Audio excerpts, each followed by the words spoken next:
Thank you very much.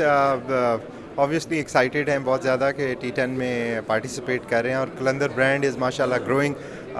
हमारी जो aspiration है ऑलवेज़ ये थी कि हम पाकिस्तान से अपने ब्रांड को आगे लेके जाएं, पूरी दुनिया में कलंदर का नाम करें, तो ये उसी सिलसिले की एक काविश है।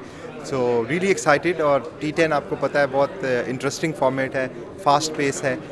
जहाँ तक बात है सेलिब्रिटीज़ की, तो हमारे जो लाहौर कलंदर की अगर आप देखें तो हम प्लेयर डेवलपमेंट प्रोग्राम पिछले 3 साल से कर रहे हैं, तो अनसंग हीरोज़ की हमारे पास एक लॉन्ग लिस्ट है। तो हम दुनिया को इस दफ़ा दिखाना चाहते हैं कि पाकिस्तान में कितना टैलेंट है, और हमारे पास बहुत ज़्यादा एक्साइटिंग प्लेयर्स हैं जो हमारे साथ हैं। लाहौर कलंदर की फाइंड हैं, जिनमें एक आपने शायद PSL में देखा हो, हारिस रऊफ़, जो पाकिस्तान के फास्टेस्ट बॉलर हैं। उनकी सबसे ज़्यादा पेस है पूरे पाकिस्तान में, और वर्ल्ड में नंबर 5 हैं वो। और उनके अलावा 2-3 ऐसे हीरे हैं हमारे पास जो वक्त आने पे पूरी दुनिया को दिखाएंगे कि पाकिस्तानी जो हैं वो कितने टैलेंटेड हैं।